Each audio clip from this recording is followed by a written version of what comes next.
Good morning friends, welcome to banking study YouTube channel. आप सबका स्वागत है हमारे यूट्यूब चैनल पे फ्रेंड्स।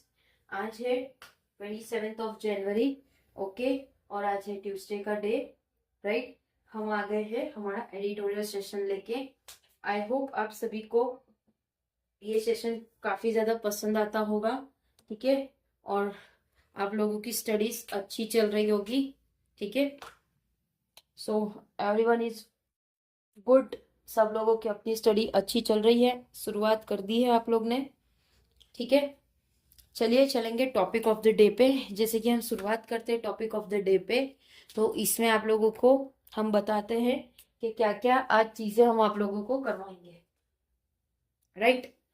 तो चलिए बात करेंगे। फर्स्ट आपका मोटिवेशनल कोट है, okay. Second one is your vocab and third one is your article of the day.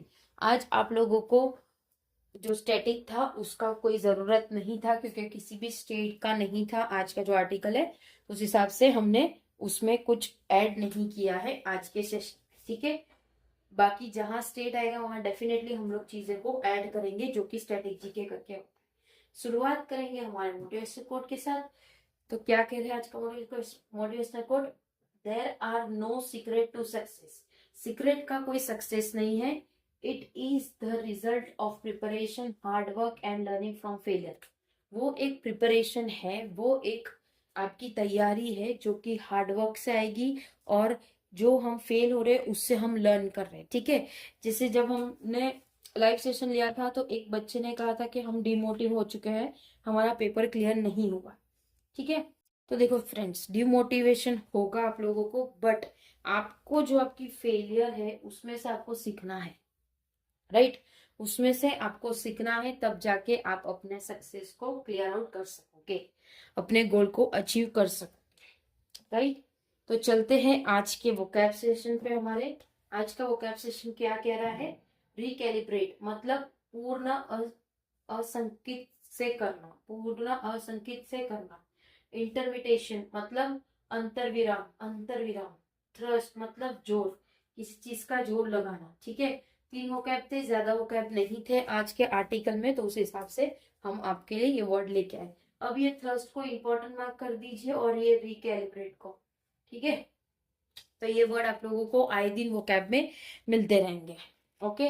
चलते हैं आज के आर्टिकल ऑफ द डे पे। आर्टिकल ऑफ द डे क्या है? Nuclear power expansion is an R&D challenge. जो भी न्यूक्लियर पावर एक्सपांशन है वो एक रिसर्च एंड डेवलपमेंट का चैलेंज हो चुका है, राइट।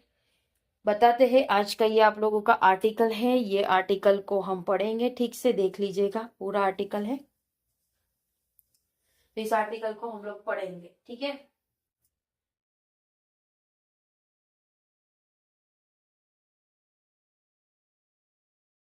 क्या कह रहा है आज का article? Title of the article is nuclear power expansion is an R&D challenge. जो भी न्यूक्लियर पावर एक्सपांशन है वो एक चैलेंज हो गया रिसर्च एंड डेवलपमेंट के लिए, ठीक है। देखिए फ्रेंड्स, हमारे यहाँ तो अभी फिलहाल काफी ठंड है, ओके। सो काफी जगह जगह जगह बारिश गिर चुकी है, तो उस वजह से ठंड भी बढ़ चुकी है।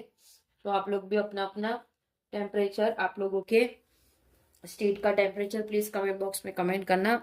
आते हैं हमारे article. Title of the article में nuclear power expansion is an R&D challenge. जो भी न्यूक्लियर पावर एक्सपांशन है वो एक रिसर्च एंड डेवलपमेंट चैलेंज होगा, ठीक है।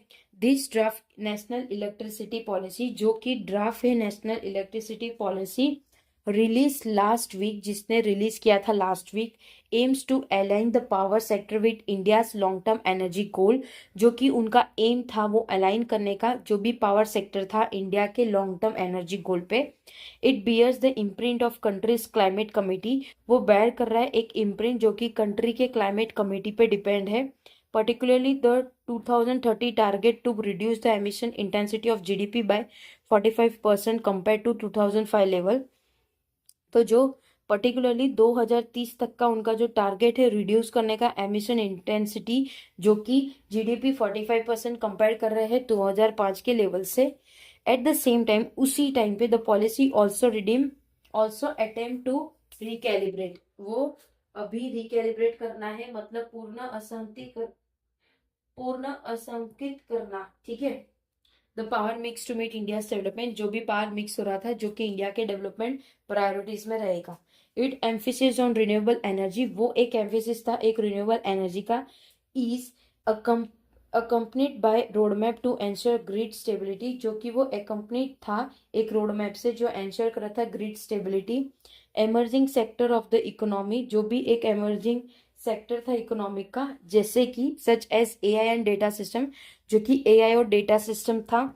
Are particularly dependent on assured, जो कि वो डिपेंड था एशॉर्ट करना अनइंटरप्टेड इलेक्ट्रिसिटी सप्लाई, जो भी इलेक्ट्रिसिटी सप्लाई हो रहा है वो इंटरप्टेड नहीं थे उसमें। Coal based plant will continue to play an important role, जो भी कोल बेस्ड प्लांट है वो एक इम्पोर्टेंट रोल प्ले करेगा, ठीक है, role as a buffer against the intermittency, जो भी बफर के तौर पे यूज करेगा। इंटरमिटेंसी मतलब अंतर्विराम से चीजों को करेंगे of solar and wind power, solar और विंड पावर के हिसाब से।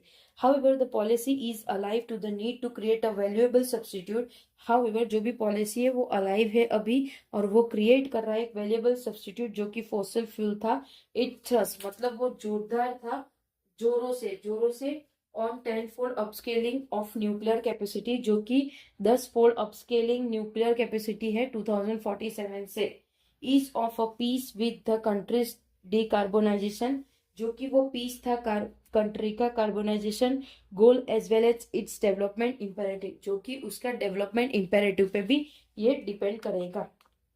Nuclear fusion product negligible carbon emission, जो भी न्यूक्लियर फ्यूजन है वो प्रोड्यूस कर रहा है एक negligible carbon emission. And unlike renewables, और वो चीज जैसे कि अनलाइक रिन्यूएबल्स चीजें atomic energy is not affected by weather variability, जो कि वो अफेक्ट हो रहे हैं एनर्जी अलग अलग वेदर की वेरिएबिलिटी से।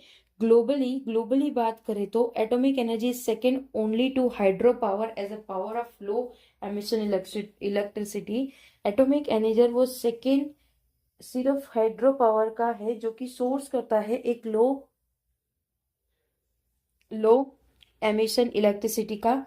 The sustainability harnessing and advancement of nuclear energy, जो भी सस्टेनेबिलिटी थी एडवांसमेंट की जो कि न्यूक्लियर एनर्जी की थी फॉर ट्रांसफॉर्मिंग इंडिया, जो कि वो इंडिया को ट्रांसफॉर्म कर रहे थे। ओके, ट्रांसफॉर्मिंग इंडिया शांति एक्ट, जो कि एक्ट का नाम है शांति एक्ट। जैसे हर एक्ट होते हैं राइट, जैसे इसमें है Shanti act,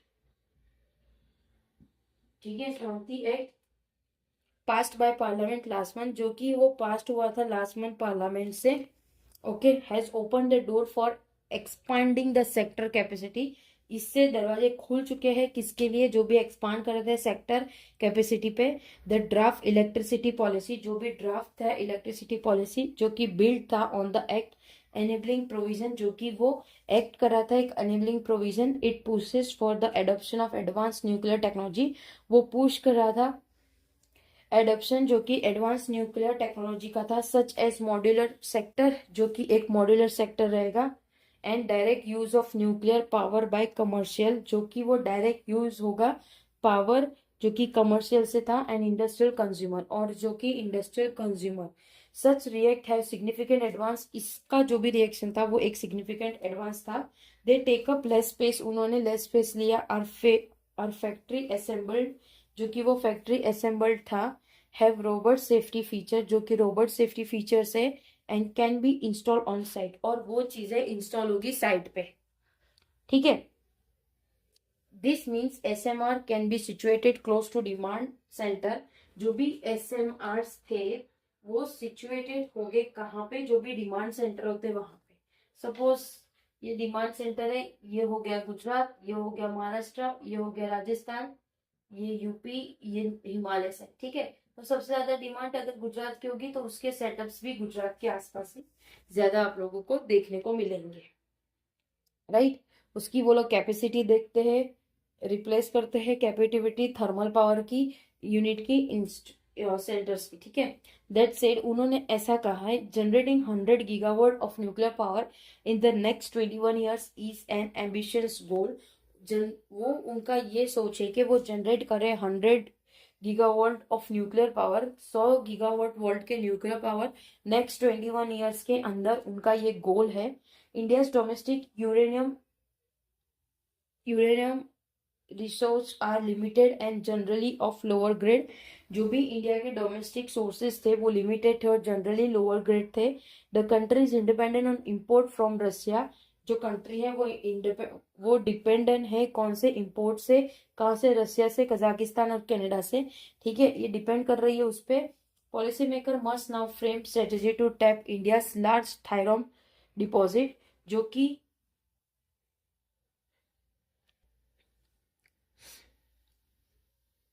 thiram deposit as an alternative to conventional nuclear fuel, जो कि एक अल्टरनेटिव कन्वेंशनल न्यूक्लियर फ्यूल है।